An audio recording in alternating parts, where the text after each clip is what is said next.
today because of the lessons that my parents taught me. And they said to me and my sisters, they said, girls, make sure that you help your friends and your neighbors, but help strangers alike, because when everybody does well, then our community thrives. And they said, stand up for what's right and fight back against injustice, even when it means standing up to someone more powerful. So it's really how I've tried to live my life. It's why I went to work for the state of Iowa, making sure that we gave opportunity to the people that live in our state. I had the chance to work under Governor Vilsack, Culver, and Branstad's administrations in 3 roles, helping to bring in good paying jobs to the people that live here, definitely making sure that we gave a voice to those in our most vulnerable communities, and holding government accountable to doing what's right.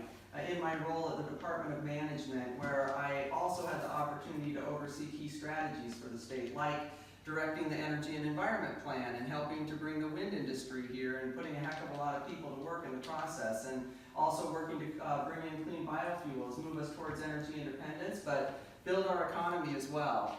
Working on things like community empowerment, where we worked with parts of our state where children weren't ready to hit the ground running in kindergarten, and we all know that when they do, they're going to have a much better chance at graduating, going on to some type of post-secondary education, and having a more successful life. And so we went in and worked with communities where there were indicators like high levels of food scarcity or low levels of immunization rates, indicators that these children wouldn't be able to hit the ground running, and set up partnerships within those communities to make sure those families were able to raise their children up. And I worked on a lot of issues like that really, I felt really proud to be able to say I was helping to make life better for the people here in our state.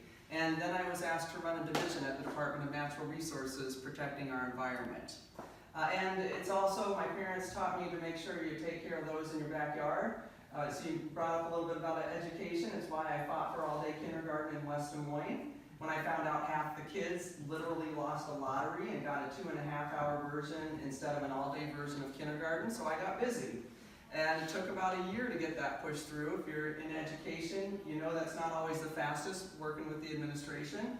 But I've got pretty sharp elbows when it comes to doing what's right, and put together the data on the subject matter and equity and presented it to the board and said, you know, you've got to get this changed for the kids next year, or I'm taking this to the head of the Department of Education and the Des Moines Register, letting them know you're not living up to this district's expectations and you're failing its kids and its families. And when was that? That was in 2000, let me think back to when I started. That would have been in 2008. Let me think about how old it is a year after my son, he didn't get the letter, and that's when I found out about it. So he started school in 2005? Let's see, he's 16 right now. So, 10 years ago. Okay. So, 2004, I think it was. So I couldn't help him, but I could sure help the kids coming after him. And so that's what we did, was we made it available for the kids in the following year. If you're familiar with that, Tom Merrick was the superintendent. He's one of my big supporters because he knows I'm not going to stop till we get the job done. And that's why I'm running for Congress, because I think we need somebody out in Washington who's going to look out for our corner of Iowa. And, quite honestly, I think what's happening right now with our representation is the opposite of what we need. My opponent, unfortunately, has spent his career in D.C. working from one politician to another, and he's so mired in the ways of Washington that the decisions he's making are hurting hardworking Iowans. Decisions that I think are taking us backwards, decisions that are certainly hurting our families, decisions that are helping corporations and special interests. And I can tell you one thing, I got into this race 15 months ago because I was personally disappointed with those types of decisions. And I started traveling this district and talking to Iowans just like this in groups and listening to their concerns, their need for affordable health care, for good paying jobs that their family could be supported on, and certainly for our seniors to be able to retire with dignity. And I'll tell you one thing, Iowans are working incredibly hard and we're playing by the rules, but Washington doesn't have our back, and we deserve a heck of a lot better, don't you think? Yeah. So that's what I plan on doing when I get out to Washington, is making sure that we address those issues. As I mentioned, I've been a public servant. I'm also a small business owner. My husband and I started our business about 16 years ago. It's a digital design company, a lot of website work. And as I mentioned, I'm a mom. I have not just one, but 2 teenage boys voice. So any advice over here, guys? Because I could.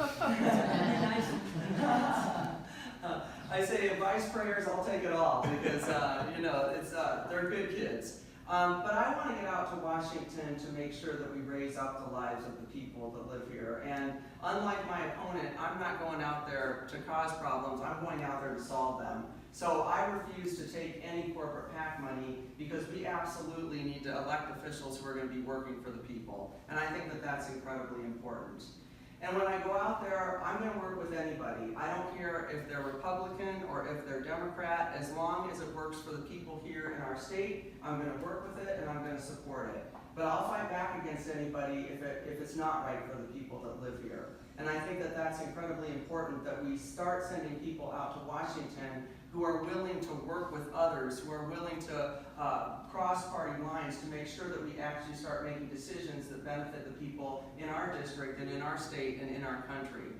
And when I go there, I'm going to make sure everybody has a voice. And it doesn't matter if you live here in a metro area or if you live in one of our rural communities or out on a farm. We all deserve to have a seat out in Washington. So I'm going to bring all of you with me, and your friends, and your family, and our hardworking teachers, our small business owners, our farmers, our students who are coming out with so much student loan debt they're having a hard time getting off on the right foot, our seniors who are hoping that they're going to have what they need to make sure that they have a good retirement. They all deserve to have a voice out in Washington because we're absolutely in this together.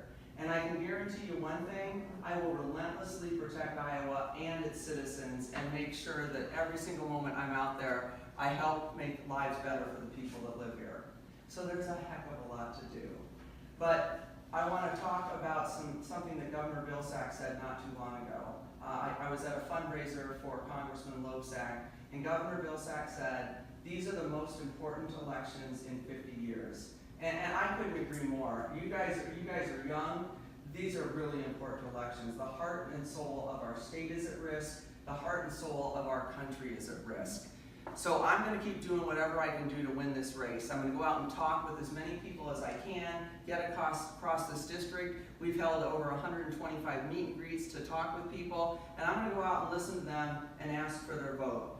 But I'm here to ask for yours. I'm here to ask for your voice and your support and your vote. And I ask you to go out and talk with your neighbors, talk with your friends, talk with family. Let them know that there's a better choice in this race, certainly a better choice for a congressional representative, and up and down the ticket, we've got better choices. So I'm here to ask for you to do that as well, because together we can bring hope and opportunity to every single person in this district, the state, and the country once again. Thanks so much for being here. Really appreciate it.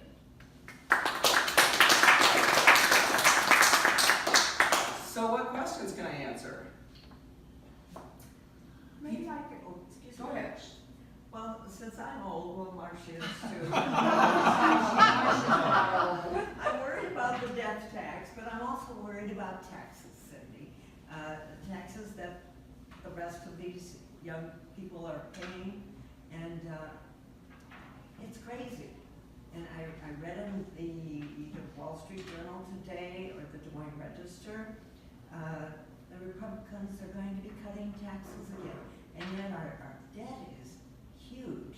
So tell me the balance or the thoughts that you have regarding those two issues. Yeah, listen, thank you. Great question. I have said before that there are issues with this GOP tax bill that was just passed. They're trying to push a false agenda on the ads that they have out about me, because I said we need to look at this tax bill and make sure that it works for working class families, because right now it doesn't. 80% of the provisions within this tax bill help wealthy and corporations. The middle class gets a bit of a break. That's offset by things we aren't able to deduct here, like state and local taxes, some of our education and health expenses, church tithing, things like that. So it's a wash for working class families. And by the way, whatever they're getting back ends in 7 years, while the opportunities for corporations and wealthy goes into perpetuity. So that just goes on forever. And you probably saw yesterday, the Congressional Office of Budget came out and said, our debt now is $222 billion higher than it was at this time last year as a result of this recent tax bill. because corporations and wealthy aren't paying their fair share. And so I want to put together a tax bill that actually works for hardworking Americans. I want to make sure that there's key provisions that are within this tax bill that actually are pretty good. Helping small business owners get opportunity. As a small business owner, I understand small businesses have paid really high taxes over the years, much more so than corporations, and they don't have the loopholes like corporations have had to pay basically a very small percentage of their earnings. And so that's a good thing. We want to support small businesses. I also want to make sure that we have child care tax credits, and I think they should be increased because I know how expensive it is to raise children. Those are provisions that I think should be kept and that we should grow. The rest of it does not help Iowans, and it certainly doesn't help this country, and it creates so much debt. And what it's doing puts that back on us to absorb, and certainly for our future, going to put, really make it difficult for them to be successful. And so we've got to address that. And I want to make sure that Iowans have every opportunity. Whatever goes into the tax bill needs to support working families. It needs to support our Iowa farmers, small and mid-sized farmers. And it needs to support anybody who is working 40 hours a week, has a family, is a senior, whatever, but has paid their dues and they need support. What it can't do is give corporations and wealthy more money to put back in their pockets, because then that turns into debt for all the rest of us, and it's doing that right now. And that's what has to go. Thank you. Mm-hmm. Yeah. When Clinton was president and he would go out and campaign for people, the Republicans made damn sure that the Democratic Party paid all those expenses for Air Force One and everything. Or is the Republicans paying for Trump to run all over hell? I'm not exactly sure what is being paid for. My assumption is that if it's within his presidential duties, that it's being paid for. Well, when he goes out all over and campaigns for other Republican candidates, my understanding that's supposed to be paid by the Republican Party. I don't know if anybody is checking on that or not. I don't know. That's something we'd have to, put up the flagpole and see if we can get an answer. But if I can find that answer out, I certainly will. I wish you would try, Okay, please. I will, absolutely. I'm sure they pay for his golf trips. Yeah. No, yeah, I mean, I think we're paying for all kinds of stuff we shouldn't be paying for. His family. And his family. Yes, that's family. All these trips. Yeah, he needs to be named in on his spending. Well, listen, we've got a heck of a lot happening out in Washington that we need to address. And we need to elect officials who are going to stand up and hold the government accountable. And I think we've got people on both sides, Democrats and Republicans, who are willing to do that. And it's just a matter of getting people elected who are willing to do that. My opponent is not willing to do that. He won't stand up to this administration, and as a matter of fact, has the second highest voting record with this administration than anybody in Congress. He votes with this administration more than Steve King, almost a 99% voting record with this administration.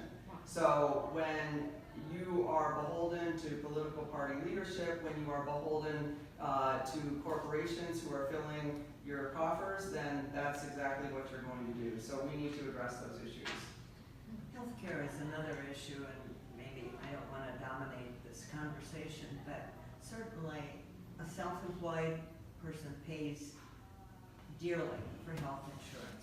Pre-existing conditions. And then the pre-existing conditions are now a major concern. Mm-hmm. And I knew people that I worked with that lost their homes, lost farms, lost whatever, to try to save a family member. Healthcare needs to be addressed, and whether it means going back to the Affordable Care Act and tweaking it or what, I don't know. Yeah, and you're right, it's absolutely under attack. We actually held a press conference last week because there was a Texas federal court hearing essentially to start addressing issues with pre-existing conditions with the ACA. And so we held a press conference, had lots of our supporters who have pre-existing conditions down there with us telling their stories, and then we delivered those letters over to David Young's office.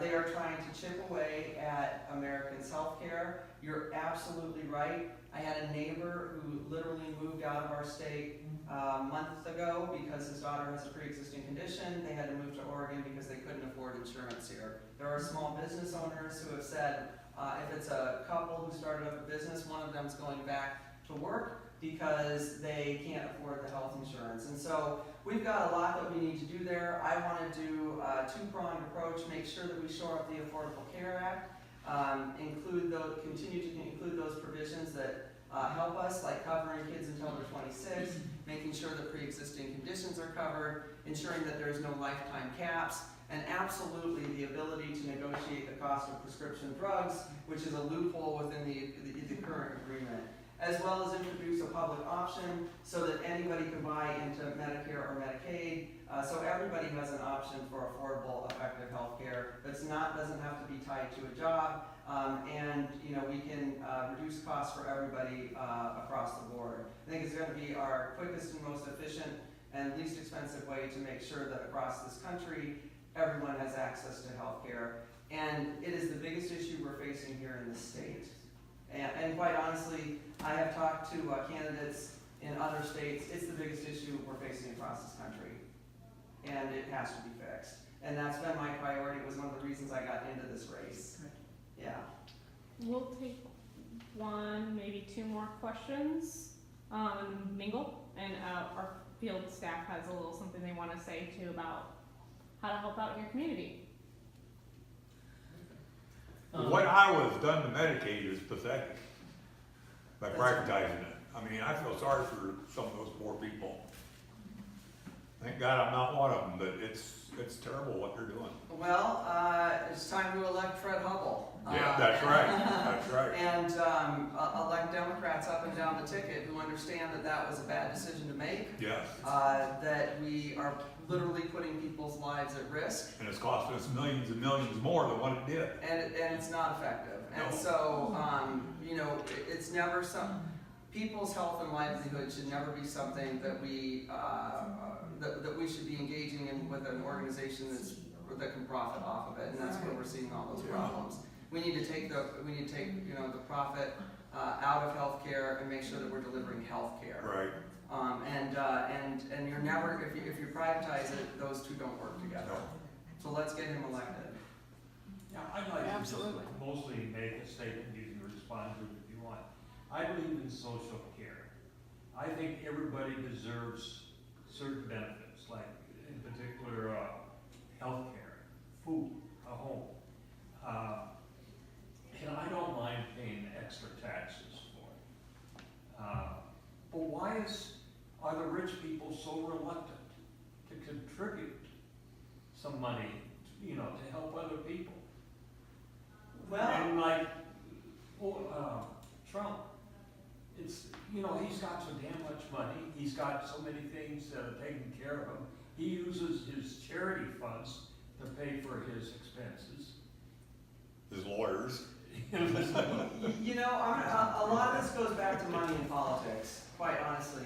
David Young took money from Aetna, they pulled out as our last carrier for the ACA, leaving only Medica to step in at rates people couldn't afford. He's taken money from health insurance companies and then turned around and voted to increase premiums on Iowans, especially older Iowans. So when, the majority of the money behind David Young is corporations and special interests. And as a matter of fact, his healthcare vote was a pay-for-play.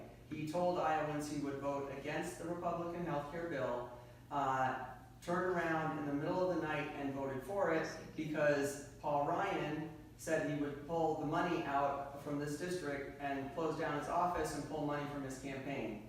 Turned around and voted for the bill. Paul Ryan is now in with $1 million from his super PAC with these attack ads against me. This is a complete pay for play, and until we elect people who aren't influenced by those outside forces, who are influenced by our largest corporations, then we're going to see what's happening to our healthcare system like we're seeing right now. And what we need to do is make sure that we get the right people around the table to work on the solutions. And I'm grateful that I've had an opportunity here in Iowa to start some of those conversations and making sure that we do get out there and address it. But as long as we've got money in politics, the way that we do, we're going to see issues like that. The ACA was heavily influenced because of all the lobbying and the money that's supporting so many Republicans and in many cases Democrats as well. So we've got to get money out of politics. It's why I refuse to take corporate PAC money. It's why I'm supported by End Citizens United, because I think it's important that we work for the people. Don't you need the money? I do. I'm raising money from individuals. We'll take one more, and then we really got. Well, she'll mingle, and we'll answer any questions that Just way. two. Corey, Hopefully this will be a quick one, but just wanted if you could expand on this invest in school skills training and trade schools. Yeah, so my objective is to make sure that every single kid has an opportunity for a post-secondary education.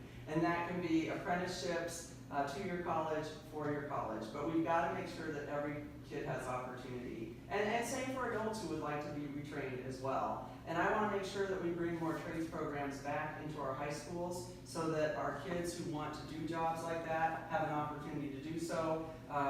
Apprenticeships programs so that they can follow it up and then learn that trade and certainly have opportunity. Right now we're seeing in Iowa a trade skills deficit. We've got manufacturers that can't hire enough good people. I talked to a guy that owns a solar manufacturing plant, and he can't get enough workers here for all of their production.